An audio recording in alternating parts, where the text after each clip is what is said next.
Good morning dear students. आशा करते हैं आप इस समय अपने परिवार के साथ सकुशल एवं स्वस्थ होंगे। और यदि आपने हमारे चैनल को सब्सक्राइब नहीं किया है तो चैनल को पहले सब्सक्राइब करें। यदि वीडियो अच्छा लगे तो उसे लाइक, शेयर एंड कमेंट करें। आज 10th क्लास साइंस सीरीज़ के first chapter chemical reactions and chemical equations के topic types of chemical reactions अर्थात केमिकल रिएक्शंस कितने टाइप्स के हैं, इनके बारे में आज हम स्टडी करेंगे। तो फर्स्ट वन हम सबसे पहले पढ़ते हैं कॉम्बिनेशन और एडिशन रिएक्शन क्या होती है। और यदि आपकी किसी प्रकार की कोई भी क्वेरीज रहती है तो आप उसे कमेंट बॉक्स में लिख करके भेज सकते हैं। आपकी प्रॉब्लम का हम लोग सॉल्यूशन करके आपके व्हाट्सएप नंबर पर सेंड कर दें। Thank you. देखिए, कॉम्बिनेशन और एडिशन रिएक्शंस ऐसे सब्सटेंस पहले समझ लें। कॉम्बिनेशन और एडिशन रिएक्शंस में क्या है? ऐसी रिएक्शंस जिनमें 2 और 2 मोर रिएक्टेंट मिलकर के एक न्यू प्रोडक्ट फॉर्म करते हैं, तब उससे हम लोग बेटे कॉम्बिनेशन रिएक्शन के नाम से जानते हैं। एक बात ध्यान से समझ लें पुनः, 2 और 2 मोर रिएक्टेंट आपस में कंबाइन हो और कंबाइन होने के बाद एक न्यू प्रोडक्ट फॉर्म करते हैं न्यू प्रॉपर्टीज के साथ, तब उससे हम लोग बेटे एडिशन और कॉम्बिनेशन रिएक्शन कहते हैं। लाइक जैसे आपके पास ये 2 सब्सटेंस हैं, एक ये और एक ये, दोनों आपस में कंबाइंड हो और कंबाइन होने के बाद एक कंपाउंड फॉर्म करे, एक सब्सटेंस बनाए, तब इसे बेटे कहते हैं कॉम्बिनेशन रिएक्शन। लाइक ए और बी 2 रिएक्टेंट थे, आपस में मिले और उन्होंने बेटे ए का फॉर्मेशन किया। इसका मतलब 2 रिएक्टेंट मिलकर के एक कंपाउंड का फॉर्मेशन कर रहे हैं, एक प्रोडक्ट बना रहे हैं, इसलिए इसको हम लोग कहते हैं कॉम्बिनेशन रिएक्शन। एग्जाम्पल की दृष्टि से अगर बेटे हम लोग कार्बन को ऑक्सीजन में बर्न करें, जलाएं, तो कार्बन डाइऑक्साइड फॉर्म होता है। कार्बन को यदि ऑक्सीजन में बर्न करें तो कार्बन डाइऑक्साइड फॉर्म होता है। ऐसे बहुत सारे एग्जाम्पल्स हैं। आपने सोडियम लिया, उसे क्लोरीन के साथ कंबाइन किया तो सोडियम क्लोराइड बेटे फॉर्म होता है। ठीक है, ये 2 यहाँ रिएक्टेंट्स हैं, कंबाइंड हो रहे हैं बेटे, एक प्रोडक्ट फॉर्म कर रहे हैं, कॉम्बिनेशन कहलाएगी। थर्ड, ऐसे कई एग्जाम्पल्स, सपोज मैग्नीशियम है, अगर आपने मैग्नीशियम वायर को लिया, ऑक्सीजन में बर्न किया, तो ये जल करके मैग्नीशियम ऑक्साइड फॉर्म करेगा। रिएक्शन को बैलेंस करने के लिए हम लोग 2 से मल्टीप्लाई कर देंगे। इस प्रकार के एनसीईआरटी में लॉट ऑफ एग्जांपल्स दे रखे हैं, उन सभी एग्जांपल्स को आप लोगों को करना है, एनसीईआरटी पे विशेष रूप से फोकस करना है, इसकी चिंता करनी है बेटे। ये कॉम्बिनेशन रिएक्शन है। बात कर रहे हैं बेटे दूसरी, डिकम्पोजिशन रिएक्शन।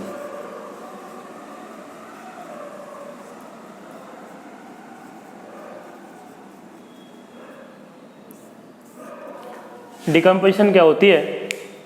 ऐसी रिएक्शन जिसमें जस्ट ये उल्टी है बेटे कॉम्बिनेशन की। ऐसी रिएक्शन, यहाँ क्या था, 2 और 2 मोर रिएक्टेंट आपस में कंबाइंड होकर के एक प्रोडक्ट फॉर्म कर रहे थे, जबकि यहाँ उल्टा है, एक रिएक्टेंट डिकम्पोज होकर के, ब्रेक डाउन होकर के 2 और 2 मोर प्रोडक्ट फॉर्म करेगा, तब इसे हम लोग डिकम्पोजिशन रिएक्शन के नाम से जानते हैं।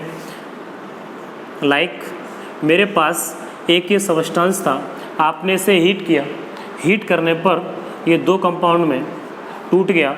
इसका मतलब है ये बेटे जो एग्जाम्पल है ये डिकम्पोजिशन है। अर्थात कभी भी कोई भी एक कंपाउंड 2 या 2 से अधिक कंपाउंड में डिकम्पोज हो जाता है, तब उसको हम लोग कहते हैं डिकम्पोजिशन रिएक्शन के नाम से जानते हैं। ये बेटे 3 टाइप्स की रहती है। मीन्स सबसे पहले first one, thermal decomposition.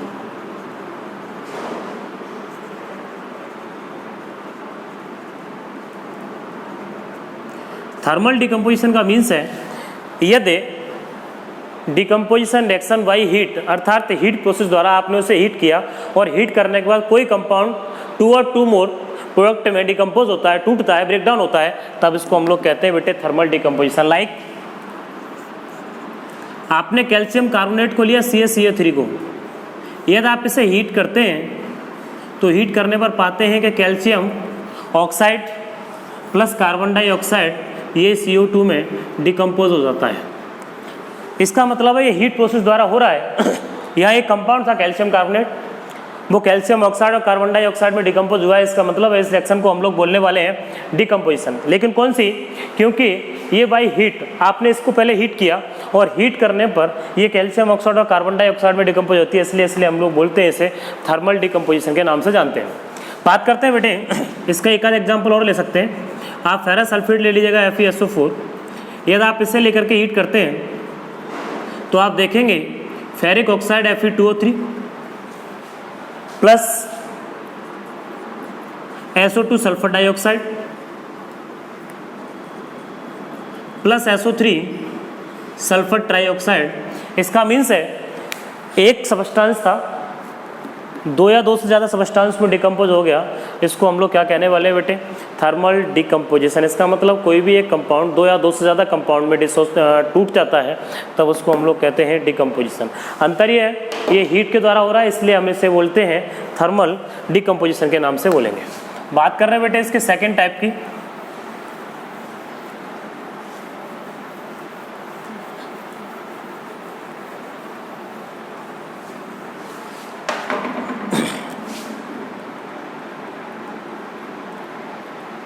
Electrolytic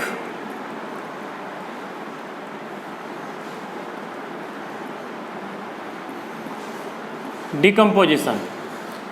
इस प्रोसेस को हम लोग वैसे इलेक्ट्रोलाइसिस के नाम से भी जानते हैं। यहाँ क्या है, कभी भी एक कंपाउंड लिया आपने, उसे बाई इलेक्ट्रिसिटी, अगर आप उसमें इलेक्ट्रिसिटी फ्लो कराते हैं और इलेक्ट्रिसिटी फ्लो कराने पर यदि वो 2 और 2 मोर सब्सटेंस में डिसोसिएट हो जाए तब इसे हम लोग कहते हैं इलेक्ट्रोलाइटिक डिकम्पोजिशन के नाम से जानते हैं। लाइक आपने लिया सोडियम क्लोराइड NaCl और NaCl में आपने इलेक्ट्रिसिटी फॉर्म की,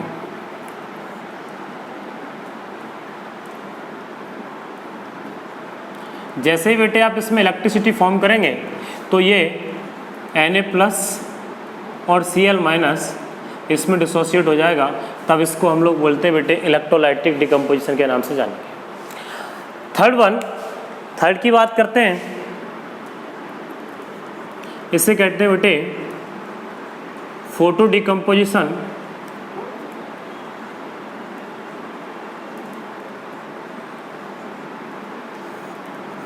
और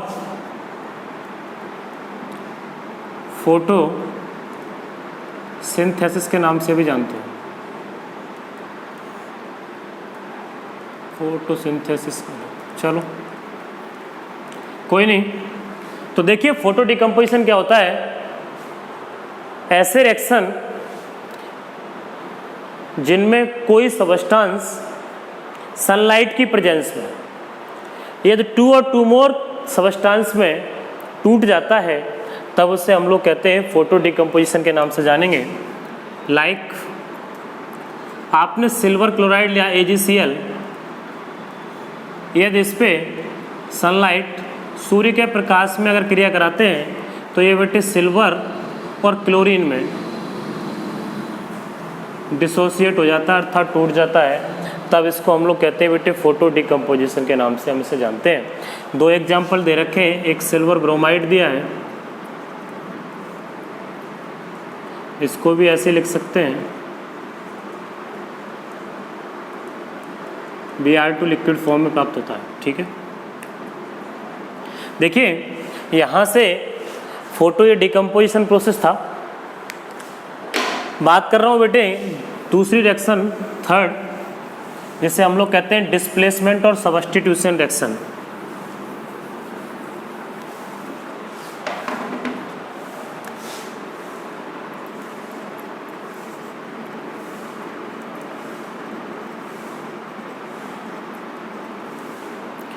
डिस्प्लेसमेंट और सब्स्टिट्यूशन के नाम से हम इसे जानते हैं। इसमें सिंपल सा है, ऐसी रिएक्शंस जिनमें एक more reactive element less reactive element को उसके स्थान से हटा देता है और स्वयं उसके स्थान को ग्रहण कर लेता है, उसे हम लोग कहते हैं डिस्प्लेसमेंट रिएक्शन। लाइक क्लास में एक बेंच पड़ी हुई है, 2 बेंचें हैं और 2 बेंच पर 4 स्टूडेंट्स बैठे हुए हैं, या मान लो 2 बेंच पे 3 बैठे हुए हैं, एक पर 1 बैठा है, एक पर 2 बैठे हुए हैं। जो एक अकेला बैठा हुआ है वो ताकतवर है, वो क्या करता है, जो 2 बैठे हुए हैं उनमें से एक को वहाँ से हटा करके अपने स्थान पर बैठा जाता है और स्वयं उसकी जगह ले लेता है, अर्थात वो ताकतवर था। तो यहाँ कह सकते हैं कि जो मोर रिएक्टिव एलिमेंट है वो लेस रिएक्टिव एलिमेंट को उसके कंपाउंड से डिस्प्लेस करने का काम करता है, उसको हम लोग कहते हैं बेटे डिस्प्लेसमेंट रिएक्शन के नाम से जानते हैं। लाइक मैं ऐसे बात कर रहा हूँ कि ए मोर रिएक्टिव था, BC के साथ रिएक्शन की, 20 लेस रिएक्टिव है, इसने इसको हटा दिया और स्वयं इसकी जगह पर स्थापित हो गया, इसको हम लोग कहते हैं बेटे डिस्प्लेसमेंट रिएक्शन।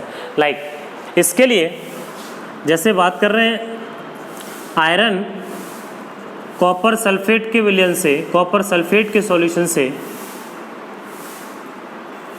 कॉपर को डिस्प्लेस कर देता है,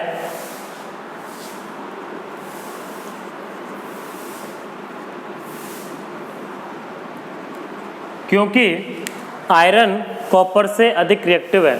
iron is a more reactive than copper, तो आयरन कॉपर सल्फेट से रिएक्ट करके कॉपर को डिस्प्लेस करने का काम करता है। ये डिपेंड करता है रिएक्टिविटी सीरीज पर, जिसे हम लोग पढ़ने वाले हैं 3rd चैप्टर में। एक छोटा सा ट्रिक बता दे रहा हूँ, लिखे या लेकर 12 सरदार का नाम कन्या मंगा लो, मनोरंजक जान कर फिर CD कोई नहीं सुने, पंजाब है चापा। नीचे CHAPA ऐसे लिख देते हैं बेटे, CU HG AG PT और AU। इस तरीके से ये रिएक्टिविटी का डिक्रीजिंग ऑर्डर है, अर्थात ऊपर से नीचे की ओर आने पर बेटे रिएक्टिविटी डिक्रीज होती है। इसका मीन्स है यहाँ से आप अलॉट ऑफ रिएक्शंस अपने आप कर सकते हैं। कैसे? लिथियम को लिया, इन सब के कंपाउंड से आप मतलब इन सब के कंपाउंड से लिथियम इन सब को डिस्प्लेस कर सकता है। पोटेशियम की बात करें तो पोटेशियम अपने से नीचे वालों को, अगर एल्युमिनियम की बात करें तो एल्युमिनियम अपने से नीचे वालों को डिस्प्लेस कर सकता है। अगर CD की बात करें तो जो कैडमियम है वो अपने से नीचे वालों को कर सकता है। अगर कोबाल्ट की बात करें तो वो अपने से नीचे वालों को कर सकता है। कॉपर की बात करें तो वो अपने से नीचे वालों को डिस्प्लेस कर सकता है। इसका मतलब है यहाँ आप अलॉट ऑफ रिएक्शंस बना सकते हैं। लाइक ये हाइड्रोजन है, इससे ऊपर जो भी है, अगर इनमें से किसी भी एसिड के साथ रिएक्शन करा दीजिएगा वो हाइड्रोजन को डिस्प्लेस करने का काम करेगा और वो इसका एग्जांपल बनेगा। लाइक अगर आप बात करते हैं जिंक की, तो जिंक बेटे हाइड्रोक्लोरिक एसिड अगर HCl के साथ रिएक्शन करेगा तो क्या करेगा, क्योंकि जिंक हाइड्रोजन से ज़्यादा रिएक्टिव है तो ये इसको डिस्प्लेस करने का काम करता है और बनाता है बेटे zinc chloride aqueous plus hydrogen को अलग कर देता है। एग्जाम्पल बेटे किसका बन गया, डिस्प्लेसमेंट का। ऐसे बहुत सारे एग्जांपल्स हैं, आप इनमें से किसी को भी आप डिस्प्लेस कर लें। सपोज कॉपर है, ये सिल्वर है, तो आप कॉपर की रिएक्शन करा दें। कॉपर आप सॉलिड सिल्वर नाइट्रेट AgNO3 अगर इसके साथ रिएक्शन कराएंगे, और उसमें बहुत सारे एग्जांपल दे रखे हैं NCERT में, उसके ड्यू टू करें। NCERT का कोई एग्जांपल छूटने ना पाए, इस पर फोकस करना है। इसका मीन्स है बेटे कॉपर सिल्वर नाइट्रेट से रिएक्ट करके सिल्वर को डिस्प्लेस करके कॉपर नाइट्रेट फॉर्म करता है। ठीक है, इसका मतलब था कि कॉपर सिल्वर से ज़्यादा रिएक्टिव है, इसलिए कॉपर ने सिल्वर को सिल्वर नाइट्रेट के एक्वस सॉल्यूशन डिस्प्लेस करने का काम किया। बात कर रहे हैं बेटे 4th one, double displacement reaction. कुछ नहीं, डबल डिस्प्लेसमेंट है, इसका मतलब है उसके जो आयंस है वो आपस में एक्सचेंज हो जाएंगे। आयंस जो है कभी भी ऐसी रिएक्शंस जिनमें यहाँ डिस्प्लेसमेंट थी तो केवल एक एलिमेंट दूसरे एलिमेंट को डिस्प्लेस करने का काम कर रहा था, लेकिन जब डबल डिस्प्लेसमेंट की बात आती है तो इसके आयंस आपस में एक्सचेंज हो जाते हैं।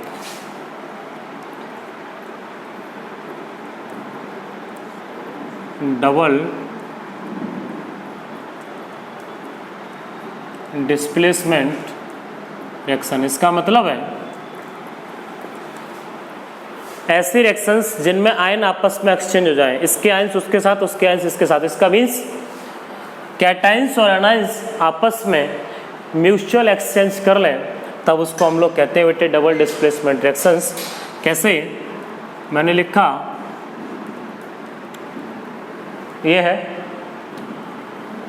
ए बी प्लस सी डी। ध्यान से देखना, A plus B minus, A तो कैटायन है, बी एनायन है, यहाँ सी कैटायन है और डी एनायन है। आपस में इनके आयंस एक्सचेंज हो जाते हैं, ए प्लस डी माइनस और सी प्लस बी माइनस। तो यहाँ से बनेगा बेटे A plus D minus plus C plus और बी माइनस, अर्थात आयन आपस में एक्सचेंज हो जाते हैं और आयनों के एक्सचेंज से जो रिएक्शंस फॉर्म होती है उसको हम लोग कहते हैं डबल डिस्प्लेसमेंट रिएक्शन कहते हैं। इसको हम लोग वैसे प्रेसिपिटेशन रिएक्शन के नाम से भी जानते हैं, क्योंकि यहाँ पर एक कंपाउंड में से प्रेसिपिटेट फॉर्म होता है। एग्जाम्पल अगर बात करें बेटे सिल्वर नाइट्रेट की, तो सिल्वर नाइट्रेट सोडियम क्लोराइड के साथ रिएक्शन करके, silver nitrate AgNO3 aqueous, silver nitrate sodium chloride NaCl, इसके साथ रिएक्शन करके फॉर्म करता है NaNO3 सोडियम नाइट्रेट बेटे और plus AgCl silver chloride precipitate. नीचे की ओर एरो है, इसका मतलब वो प्रेसिपिटेट फॉर्म कर रहा है। ये रिएक्शन अगर मैकेनिज्म देखना चाहते हैं कि किस तरीके से हुई, तो इसको हम लोग मैकेनिज्म के ड्यू टू देख सकते हैं। AgNO3 silver nitrate aqueous solution लिया बेटे, वाटर में जैसे ही एक्वस होगा तो Ag plus plus NO3 minus, इसका मतलब है ये silver ion plus nitrate ion में डिकम्पोज हो जाएगा। ये कैटायन है, ये एनायन है। दूसरा NaCl था सोडियम क्लोराइड, इसका आपने एक्वस सॉल्यूशन लिया, इसको देखते हैं Na plus plus Cl minus, ions आपस में बेटे एक्सचेंज होते हैं तो AgCl और NaNO3 सोडियम नाइट्रेट इस तरीके से, क्योंकि आयन्स बदल गए, इसका प्लस दूसरे का माइनस, दूसरे का प्लस पहले का माइनस, आपस में कंबाइंड होंगे और न्यू कंपाउंड फॉर्म करेंगे। इसमें AgCl प्रेसिपिटेट फॉर्म करता है, इसलिए इस रिएक्शन को प्रेसिपिटेशन रिएक्शन के नाम से भी जानते हैं। इसका सेकंड एग्जांपल एक और देख सकते हैं। यदि आप बेरियम क्लोराइड ले लें BaCl2, इसका एक्वस सॉल्यूशन लें, चाहे सल्फ्यूरिक एसिड H2SO4 या Na2SO4 सोडियम सल्फेट, इनमें से किसी के भी साथ रिएक्शन कराएं बेरियम सल्फेट के साथ, बेरियम सल्फेट BaSO4 सॉलिड बनाएगा प्लस Na और Cl ट्वाइस NaCl की फॉर्म में कंपाउंड फॉर्म करेंगे। अब आप देख रहे हैं इनके आयन आपस में कैसे एक्सचेंज हुए। अगर रिएक्शन मैकेनिज्म करेंगे तो जो Ba और Cl2, इसका एक्वस सॉल्यूशन वाटर में जैसे ही आपने, क्योंकि बेरियम क्लोराइड वाटर में डिजोल्व होगा तो इसका एक्वस सॉल्यूशन कहलाएगा, तो Ba plus plus plus twice Cl minus अर्थात क्लोराइड आयन। दूसरा था Na2SO4 सोडियम सल्फेट, ये बेटा एनओ में टूटेगा तो ट्वाइस Na प्लस और प्लस SO4 माइनस माइनस, ये बनते हैं BaSO4 बेरियम सल्फेट और ये बनेगा ट्वाइस NaCl सोडियम क्लोराइड। तो बेरियम सल्फेट यहाँ से फॉर्म हो गया और ये सोडियम क्लोराइड फॉर्म हो गया। इस तरीके से बेटे हमने 4 प्रकार की रिएक्शंस का अध्ययन किया। यदि इसमें किसी प्रकार की कोई भी क्वेरीज है तो आप लोग कमेंट बॉक्स में लिख करके भेज सकते हैं और अपनी प्रॉब्लम्स का सॉल्यूशन हमसे प्राप्त कर सकते हैं। आपके व्हाट्सएप नंबर पर भेज दिया जाएगा। Thank you. ये वीडियो आपको पसंद आई हो, समझ में आई हो तो आप इसे लाइक करें एवं शेयर करें, जिससे अन्य बच्चों का भी फायदा हो सके। Thank you.